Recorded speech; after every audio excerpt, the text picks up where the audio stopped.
जय हिंद साथियों, मैं जाबिर शेख और एक बार फिर आप लोगों के रूबरू।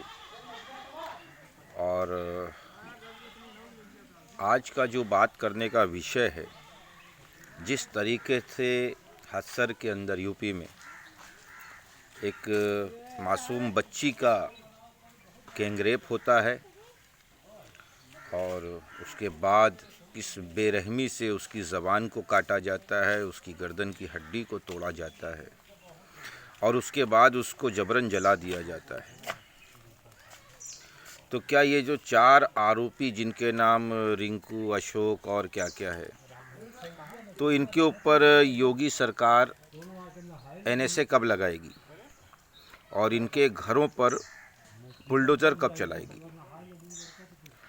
अब कहाँ है स्मृति ईरानी और मेनका गांधी, जो केरल के अंदर एक हाथी मर जाती है तो बड़ा बवाल मचाती हैं, लेकिन यहाँ एक मासूम बच्ची का रेप होता है और उसकी हत्या कर दी जाती है, लेकिन इन लोगों के चेहरे पर जूं तक नहीं रेंगती और मौन धारण करके बैठे।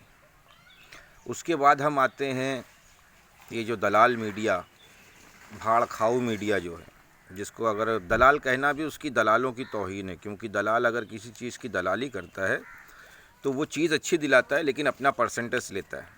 लेकिन ये दलाल से भी गए गुजरे, इनके लिए मेरे पास अल्फाज ही नहीं। अगर मैं नीच भी कहूँ और नीच को अगर ज़बान हो तो नीच भी बुरा मान जाएगा इन मीडिया कर्मियों के बारे में। इलेक्ट्रॉनिक मीडिया, जैसे वो सुधीर चौधरी है और अमीश देवगन है, दीपक चौरसिया है और एक वो सड़ेला जिसको कुत्ता भी नहीं कहा जा सकता, कुत्ता भी वफादार है, वो क्या नाम है उसका, अर्नब गोस्वामी, जो ऐसा चिल्लाते रहता है, ऐसा लगता है कि उसके पिछवाड़े में, जैसे कुत्ते के पिछवाड़े में पेट्रोल डाल दो तो वो कैसा उछलता कुत्ता भागते रहता है, वही हाल आजकल क्या रहे इसका है। अर्नब गोस्वामी का एंकरिंग कम करता है, बंदरों के जैसा उछलता ज़्यादा है। तो अब क्या हुआ, अब कहाँ गई तुम्हारी देशभक्ति? इस दलित बच्ची के साथ में रेप होता है, उसकी हत्या कर दी जाती है, गैंग रेप होता है, लेकिन ये खामोश है क्योंकि इसमें इनको टीआरपी नहीं मिलेगी।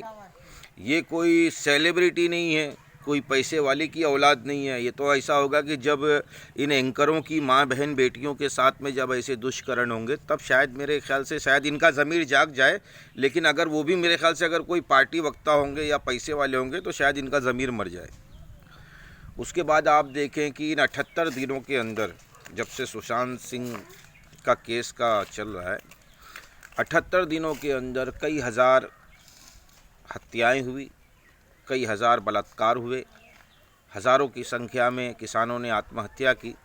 लेकिन ये मीडिया कर्मियों के पास ये बताने का समय नहीं है, क्योंकि इनके जो नाजायज़ बाप हैं वो इनको धन देते हैं। तो ये सिर्फ जाहिर सी बात है, अपने असल बाप को तो दिखाएंगे नहीं, नाजायज़ बाप को ही दिखाएंगे, क्योंकि असल बाप को दिखा देंगे तो दुनिया जान जाएगी ना कि इनके 2 बाप हैं। तो इसके लिए अपने एक ही बाप को ये शो करते हैं।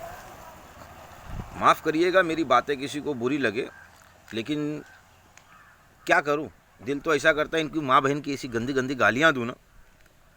लेकिन फिर ये सोचता हूं कि नहीं यार, क्योंकि हमारी वीडियो कुछ बच्चे भी देखते हैं, औरतें भी देखती है, तो बच्चों के ऊपर गलत असरात गिरते हैं। लेकिन आप खुद सोचें, आप अपने दिमाग पे जोर डालें, अपने ज़मीर को जगाएं कि ये कौन सा राम राज्य है,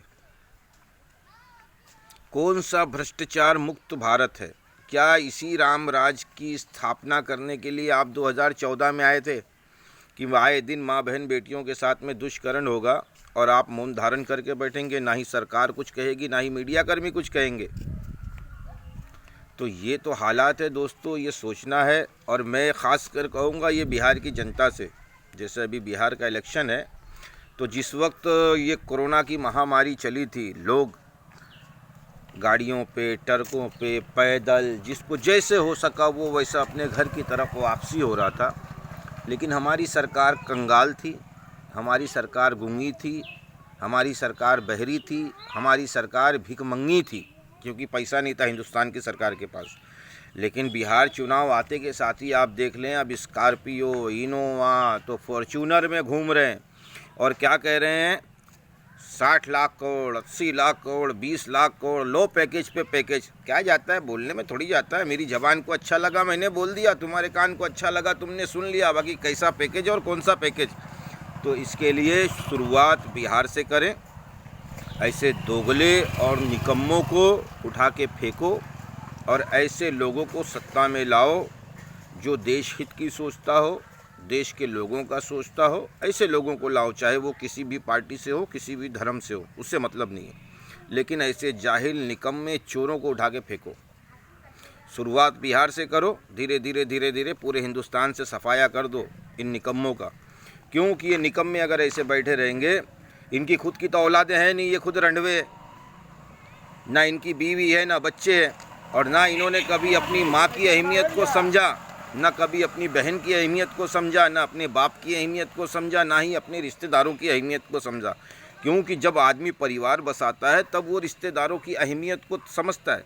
तो किसी की माँ बहन बेटी के साथ में दुष्कर्म होता है, होने दो, कोई मतलब नहीं। हाँ, कोई सेलिब्रिटी होवे, कोई पैसे वाला होवे, उद्योगपति वाला होवे, तो उसके ऊपर टिप्पणी करो ताकि आपको पब्लिसिटी भी मिले और ऐसे दलाल न्यूज़ चैनलों को टीआरपी भी मिले। नहीं तो गरीब है मरता है मर जाए, ऐसे आए दिन कितने गरीब मरते रहते हैं। ये तो एक सोच सी बन गई है, इस सोच को बदलना है तो शुरुआत बिहार से करना है। जय हिंद साथियों।